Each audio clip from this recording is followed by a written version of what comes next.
here and welcome back to my channel. It's so nice to see you, and it's also so nice to be talking to you today about my favourite comics of 2022, the year that was in comics. And boy, did I read a broad range of titles. My to-read pile is currently only 3 trades, which I'm very proud about, and there are actually none that were released in 2022, the older ones, so go me. I read everything I wanted to read in 2022, and these are my favourites. I got a top 5, and then for the first time ever, I think I've been doing YouTube this year 10 years. 10 years, and this is the year that I need to add 3 extra spots for just special mentions, books that I think you should definitely still check out, even though they weren't my top 5. So, without further ado, let's get into the special mentions.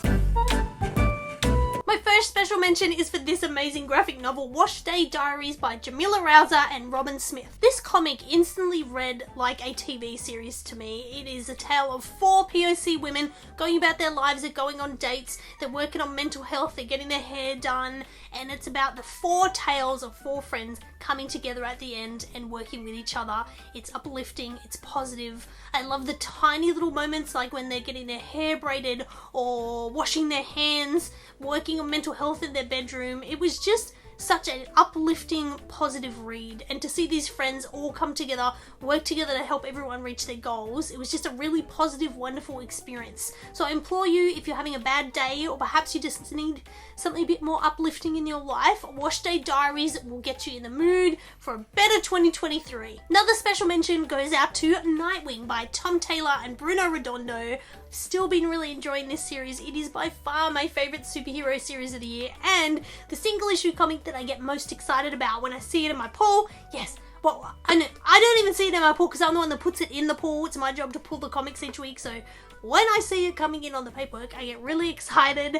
I really enjoyed learning about Nightwing. You didn't have to know anything going in. All I knew about Nightwing is that he used to be a Robin, and that's it. And I've learned so much. It doesn't bog you down with history. It's all new villains. He's falling in love with Batgirl, and they have kissies, and it's lovely. But you've also got this really dark story in the background of a guy that rips out hearts and, you know, working on the city and trying to help a lot of the problems within the city.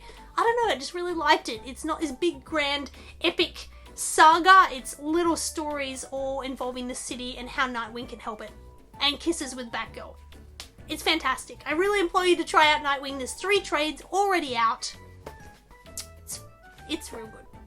My last special mention goes out to Space Trash by Jen Woodall. After reading this, I got quite obsessed with Jen Woodall and looked for all the comics. Magical Girl Beatdown. It's a really great one about anxiety, which was so relatable. But I think this might be their first big graphic novel, and it's brilliant. The interiors and the character design and costumes are so beautiful and funky and modern. I just really loved it. Set in 2115, Earth has ended, everyone's over to the moon and different planets, and they're trying to live life over there. When they go outside, they have to wear spacesuits, play in the playground, there's cliques at school. It's just like a modern Degrassi, but in space in 2115. And I love it, because I love Degrassi, I love space, and I like seeing, I don't know, school stories like Beverly Hills 90210 or Gossip Girl. I just love stories about school, and this is a really good one with beautiful art. So on to the big show, my top 5 comics of 2022, and it's no surprise to anyone that number 5 is a sweet little romance book called Chef's Kiss by Jared Melendez and Danica Brine. Chef's Kiss follows the story of Ben Cook. Think about that. We'll come back to that later. Ben Cook, just out of college, he studied English Lit. He wants to be a proofreader or a writer or something to do with that. However, it's real hard to get a job in that industry. So, with pressure coming from his parents, he decides to take a job after seeing a sign in a window, no experience necessary, working as a chef, a kitchen hand. However, he did not know that his boss was going to be Gordon Ramsay-ish levels of crazy, and also make him test his food to see if it's good enough to a pig named Watson. Watson is the most adorable character of 2022. It's a tester pig, lives in a pig pen, tastes all the food for the restaurant, and if the pig says it's good, then it's on. It's good. Yes, that's the level of this comic book, people. It's not too deep. It's not too thought-provoking. It's a sweet, sweet romance, which we then find as Ben works in the kitchen. Ben Cook works in the kitchen as a cook. Yes, I think they did that on purpose. They meet Liam, who is a lovely romantic lead, and they begin to court each other, and it's delightful and sweet. You're having a bad day? Perhaps you're doing something you don't want to do, your schoolwork, you need a distraction, don't go on your phone.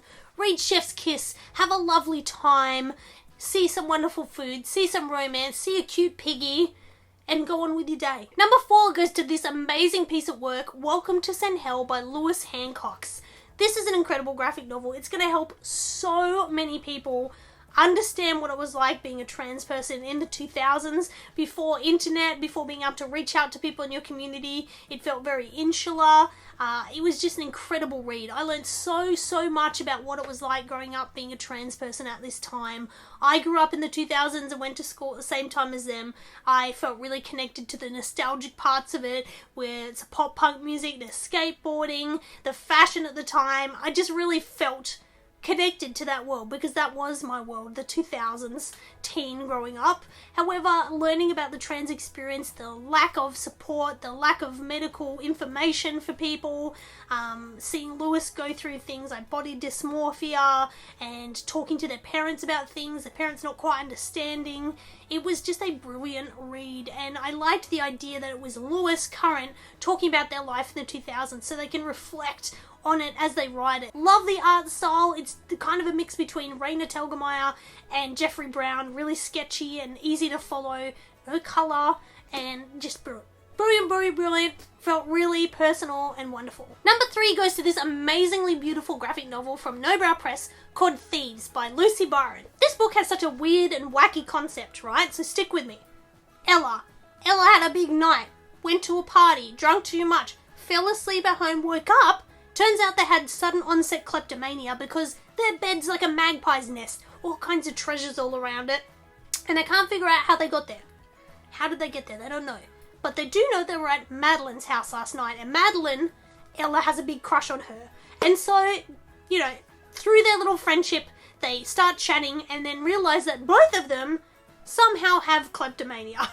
They've collected all these items and decide the best thing for them to do is to return these items by going to different parties. And when they go to the person's party, they can put the item back on the shelf when no one's paying attention. Brilliant idea. I was captivated.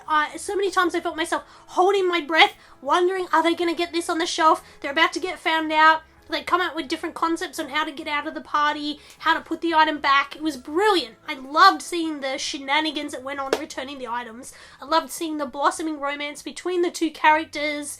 I loved the character designs and their little outfits, Ella's little earrings and their short cropped hairdo. It was brilliant. Really muted colour palette and really strangely coloured. Not strangely, but uniquely coloured in that it would change the colour. The best way I can explain it, I'll just show you. So each mood or scene would be coloured differently. We've got a yellow section, then we're going to red. So depending on the mood of the scene, the colour would change. What a cool idea. I loved it. Thieves is such a unique graphic novel. I felt romance, I felt excitement, and it was just really, really fun. My second favourite book of the year has only had 3 issues, and it's already my second favourite book of the year. So that tells you how good it is. Pink Lemonade by Nick Cagnetti. So this book was originally released through a smaller publisher, had a few issues, disappeared, and now it's come out from Oni Press from the start again. Please jump onto it, I implore you. This book is so lovely and wholesome, reminds me of early Michael Allred, Mad Men days. Brilliant, right? So it tells the story of Pink Lemonade. Pink Lemonade is a motorcycle riding, cool chick. She's got blonde hair, rides this pink motorcycle, rides into town, wakes up, can't remember who she is, why she's here. And straight away she meets a young girl called Pammy and her mum that take her into their home and make them feel welcome and try to help them figure out who Pink Lemonade is and what their purpose in life is. While staying with Pammy, they find out Pammy's mum is a massive fan of this character called OJ Robot, who is a take on the 1960s or 70s Japanese robot show, Ganbare Robocon. So I love this guy. We have a toy of him. Show's so much fun. And I'm pretty sure that Nick Cagnetti is playing tribute to them in this comic with OJ Robot.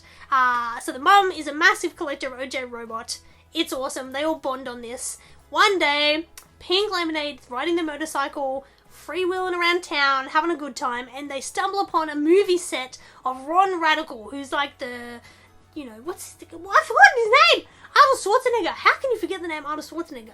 It's like Arnold Schwarzenegger, right? And they're making a movie, they bust in on the set, and then all of a sudden the movie director wants to turn Pink Lemonade into a movie star. And that's where the comic starts. It is so wholesome and lovely. The way Pink Lemonade talks is so sweet and earnest, and everyone around them is so earnest in their feelings. Ron Radical is so over the top with his character design, his mullet, and the movie sets are so crazy. It reminds me of like old school movies. Remember on VHS when it'd be like, what does Fox have at the movies? Welcome to the movies.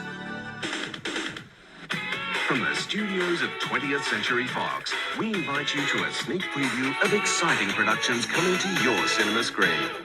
That's how it felt. Can we talk about the art now? Look at this colouring and style. It is so sci-fi feeling, really feels Michael already. Those bright poppy colours, that yellow-pink combination is the best. It's so wonderful. I implore you to pick up Pink Lemonade from Oni Press. 3 issues out. Second favourite book of the year. Hello? Why, yes, it is time for the big banana in the sky. What's a big banana in the sky? Well, I don't know. Something I said many years ago to say it was the best comic of the year, so we've stuck with it. Best comic of the year for 2022, Into Radness by Carl Strum and Jake Smith. This is a surprise to me because it was a book I didn't order originally. Someone ordered it at work, I was filling the order, and I was like, what the heck is this? Look at this amazing character design, Into Radness, anything that's got the word rad in it, I'm gonna love. So I ordered it, and so glad I did because it is definitely my favourite book for the year. Tells the story of Dylan and their friends, Trixie, Jason, Sludge, Yuki, and Rhino. Yes, they are the coolest names you've ever heard in your entire life. That kind of gives you an idea of the styling and feel of the book. They run a YouTube channel. The YouTube channel sucks, right? They've got like 12 subscribers. They make videos of them like blowing up VHS tapes. My goodness, how dare they? And like sliming things. That I don't even know what the theme of their channel is, but Dylan's happy with how it's going, but feels it can be bigger. And it can be bigger. Because one day while hanging out filming, they happen to have the cameras rolling, they're attacked by these things called zonks, which are these awesomely designed kaiju. Will you look at these monsters? Took my breath away. And they happened to be filming at the time. And because of this, it went really, really well and they got internet famous. And that's the goal of the book. Dylan and the gang want to get internet famous and they fight kaiju. Right, it's not a big concept. They're also learning about the importance of friendship and that it's important to put your friends over your work, over wanting YouTube fame. Friends will last, YouTube fame won't. They're about to release another comic called Blood Force Trauma next year. It was on Kickstarter and now it's going to come out through Dark Horse. I cannot flipping wait to read that book. These character designs kind of remind me of Jamie Hewlett, you know, of Tank Girl fame, designed the gorillas. Just brilliantly designed, intricate details on each character, tiny band-aids. Like on this cover, the badges on the jacket, the tiny details of the ripping, the facial structure. I just love it. This is my favourite panel in the whole book. All of them just standing there, staring and chatting to each other. Amazing. All the action scenes with the sound effects, beautiful. I love the intense colours of it, so bright and poppy. But that's what really sold it to me. Yes, it's an easy concept, but my goodness, his art is the best art I have seen in years. So that's it. 2022, shit year. 2023, gonna be amazing. 2022, great comics. 2023, great comics. Let me know what your favourite was in the comments down below. I hope you guys are doing really well. I'm doing much better. It's so lovely to see you. Hoping to see you more in 2023. And stay rad. Thanks for watching. Bye!